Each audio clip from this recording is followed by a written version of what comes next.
Bom dia, bom dia, bom dia, meus queridos alunos do terceiro ano. Quem está falando é o professor Giovanni, estamos no PET 3, semana 3. Vamos à correção das atividades. Com explicação, né, claro. Então vamos lá. Número 1. Questão do Enem, né, 2020, do ano passado. Em 2012, a empresa brasileira de pesquisa agropecuária, Embrapa, divulgou sua intenção de trabalhar com clonagem de espécies ameaçadas de extinção no Brasil, como é o caso do lobo-guará, da onça-pintada, do veado catingueiro. Para tal, células desses animais seriam coletadas e mantidas em bancos de germoplasma para posterior uso. Dessas células seriam retirados os núcleos inseridos em óvulos anucleados. Após um desenvolvimento inicial in vitro, os embriões seriam transferidos para úteros de fêmeas da mesma espécie. Com a técnica da clonagem, espera-se contribuir para a conservação da fauna do cerrado e, se der certo, essa aplicação pode expandir-se para outros biomas brasileiros. A limitação dessa técnica no que se refere à conservação de espécies é que ela gera clones haploides inférteis. Não, é diploide, tá? Aumenta, porque está pegando o núcleo da célula normal. Aumenta a possibilidade de mutantes. Não. Leva a uma diminuição da variabilidade genética. Por quê, professor? Você está clonando o mesmo indivíduo. E aí, por exemplo, você faz 10 dele. Pronto, você diminui a variabilidade genética. Você está mantendo uma característica específica, né? Acarreta numa perda completa da variabilidade fenotípica? Não. Amplia, porque está falando completa, né? Seria parcial. Amplia o número de indivíduos sem capacidade de realizar diferenciação nuclear. Não, nada a ver. Né? Número 2, Enem 2020 também. Instituições acadêmicas e de pesquisa no mundo estão inserindo genes em genomas de plantas que possam codificar produtos de interesse farmacológico. No Brasil, está sendo desenvolvida uma variedade de soja com um viricida, mata vírus, né? Ou microbicida, capaz de prevenir a contaminação pelo vírus causador da AIDS. Quer dizer, iria inserir, né, essa substância no ser humano. Essa leguminosa está sendo induzida a produzir a enzima cianovirina N, que tem eficiência comprovada contra o vírus. Que é aquele mesmo que é utilizado lá para a mãe quando ela está grávida, né, a mãe soropositiva, para poder evitar que o filho seja contaminado. São essas drogas, né? Aí utiliza na criança para que a criança não seja contaminada. A técnica para gerar essa leguminosa é um exemplo de hibridismo, transgenia, conjugação, terapia gênica, melhoramento genético. Transgenia, porque você está pegando um gene, criando um gene, né? Inclusive de alguma bactéria que produz essa substância, você está colocando na alimentação humana, tá? Embora eu mesmo sou um que nem como soja, né? Não gosto. Questão 3. Um paciente com câncer sanguíneo, linfoma, infectado por HIV, fez quimioterapia e recebeu um transplante de células tronco da medula óssea de um doador resistente ao HIV. Como resultado, tanto o câncer como o HIV retroagiram neste paciente. O receptor mais usado pelo HIV para entrar nas células do corpo é o CCR5, receptor da membrana da célula, tá bom? Um pequeno número de pessoas resistentes ao HIV tem 2 cópias mutadas do gene do receptor CCR5. Isso significa que o vírus não pode penetrar nas células sanguíneas do corpo, que costumam ser infectadas. O paciente recebeu células tronco da medula óssea de um doador que tem essa mutação genética específica, o que fez com que também ficasse resistente ao HIV.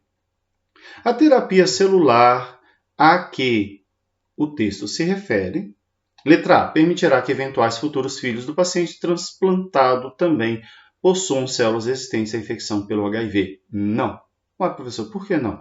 Porque ele mudou a medula, não as células que produzem os espermatozoides ou óvulos, né? Não está falando que sexo é o paciente. Letra B. Possibilitou a produção pelas células sanguíneas do paciente após o transplante de receptores CCR5 aos quais o vírus não se liga. promoveu mutações no gene CCR5 das células do paciente. Não promoveu mutação. Você já viu a resposta, né? Já li dando a resposta, já marquei a letra B. Por que não promoveu mutação, professor? Não, ele recebeu a célula já. A célula que produz outras células. Se ele pegasse as células que produzissem oh, meu Deus! As células reprodutivas, né? Sumiu a palavra. De vez em quando acontece, né? Os gametas. Ele produziria gametas que transfeririam essa característica, né? Mas não, ele não recebeu.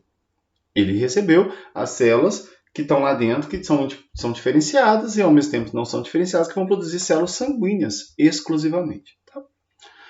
Então, não promoveu mutação nenhuma nele também não. Só aquelas células que ele recebeu de outra pessoa que tem essa característica. Gerou novos alelos mutantes, nada a ver. Confirma que o alelo mutante que confere resistência à infecção pelo HIV é dominante sobre o alelo selvagem do gene CCR5. Não, também não. Não comprovou nada disso, não. Inclusive, pelo que falou, a pessoa ela tem os dois. Então, pelo jeito, ela não é dominância, não. É codominância, né? Aí, produz só um tipo de CCR5. Né? Então, beleza. Questão 4. Observe a charge a seguir e responda a questão. Com base nos conhecimentos sobre biotecnologia, considere as afirmativas. Na biotecnologia aplicada, os organismos transgênicos, como, por exemplo, bactérias, fungos, plantas e animais geneticamente melhorados, podem funcionar para a produção de proteínas ou para propósitos industriais. Está aí a figura, né? A charge, esqueci da charge, perdão. Essa afirmativa é verdadeira. Tá? Questão 2. Os organismos transgênicos caracterizam-se pela capacidade de produzir. Professor, por que é verdadeiro? Olha lá, os transgênicos são geneticamente melhorados e podem funcionar para a produção de proteínas ou para propósitos industriais. Né? A gente viu lá que tem as bactérias que produzem insulina, essa coisa toda. Questão 2. Afirmativa 2. Os organismos transgênicos caracterizam-se pela capacidade de produzir em grandes quantidades a proteína desejada, sem comprometer o funcionamento normal de suas células e de transferir essa capacidade para a geração seguinte. Beleza? 3. O melhoramento genético clássico consiste na transferência do material genético de um organismo para outro, permitindo que as alterações no genoma sejam possíveis. Já a engenharia genética mistura todo o conjunto de genes em combinações aleatórias por meio de cruzamentos. Falso. Por que, professor? Porque a engenharia genética não é através de cruzamento aleatório. O melhoramento genético é isso. Está invertido, tá? Está invertido. A primeira frase seria: a engenharia genética consiste na transferência do material genético. Já o melhoramento genético é por cruzamentos aleatórios e uma hora você vai conseguir encontrar a característica que você deseja de uma forma homozigótica, garantindo que a característica vai ser passada sempre de uma geração para outra. Como, por exemplo, as plantas, as verduras que a gente planta, a maioria é homozigótica, né? Por isso que as características são passadas de uma geração para outra. E a afirmativa 4, a engenharia genética compreende a manipulação direta do material genético das células, sendo que o gene de qualquer organismo pode ser isolado e transferido para o genoma de qualquer outro ser vivo, por mais divergentes que estes seres estejam na escala evolutiva. Também é verdadeiro. Por quê, professor? Porque a linguagem genética da tradução lá da sequência de nucleotídeos para aminoácidos formando as proteínas é universal. Tá? Então, assinale a alternativa correta. Então, nós vimos que a 1, a 2 e a 4 são verdadeiras. Né? Somente afirmativas 1, 2 e 4 são verdadeiras. A 3 é a falsa. Beleza? Beleza, professor? 5. A estratégia de obtenção de plantas transgênicas pela inserção de transgenes em cloroplastos em substituição à metodologia clássica de inserção do transgene no núcleo da célula hospedeira resultou no aumento quantitativo da produção de proteínas recombinantes com diversas finalidades biotecnológicas. O mesmo tipo de estratégia poderia ser utilizada para produzir proteínas recombinantes em células de organismos eucarióticos não fotossintetizantes, como as leveduras, que são usadas para a produção comercial de várias proteínas recombinantes e que podem ser cultivadas em grandes fermentadores. Considerando a estratégia metodológica descrita, qual organela celular poderia ser utilizada para a inserção de transgenes em leveduras? Lembrando que o cloroplasto ele é autossômico, vamos dizer assim, mais ou menos. Não, autossômico não é a palavra correta. Ele é autônomo com relação à produção de algumas proteínas. Por quê? Porque ele tem DNA dentro dele, tá? E RNA. E inclusive ribossomos também, tá? E aí, qual organela nos seres não fotossintetizantes que é paralela ao cloroplasto? Nessa característica, que inclusive os fotossintetizantes também a têm, né? Mas é a mitocôndria. Tá? Fotossintetizante também tem mitocôndria. Não esqueça disso. Tá? Então, é a mitocôndria. A mitocôndria ela tem essa característica de possuir o seu próprio DNA, de fazer sua própria transcrição, seu próprio tradução e fazer suas próprias proteínas. Algumas proteínas, às vezes, estão no núcleo da mitocôndria, mas muitas estão dentro da própria mitocôndria. E a mitocôndria possui muita energia, então ela consegue produzir muita proteína, tá bom?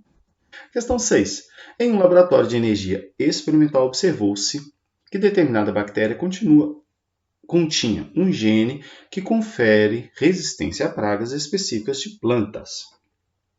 Em vista disso, os pesquisadores procederam de acordo com a figura. Do ponto de vista biotecnológico, como a planta representada na figura é classificada? Letra A, clone? Não, nada a ver. B, híbrida? Não. C, mutante? Não. D, adaptada? Não. É transgênica. Por quê? Porque ela recebeu gene de outra espécie. Beleza? Lembre-se disso. Recebeu gene de outra espécie? Transgênica. Híbrida é se ela tivesse genes diferentes dentro da mesma espécie, que também a gente conhece como heterozigótica. Beleza? Mutante se fosse um gene criado lá nela, né? Outra coisa diferente também. E adaptada é se ela criasse adaptação sozinha. E clone, provavelmente, às vezes ela pode se tornar um clone depois, porque acaba que eles acabam clonando essas plantas, né? Através de estaquia, outras coisas assim.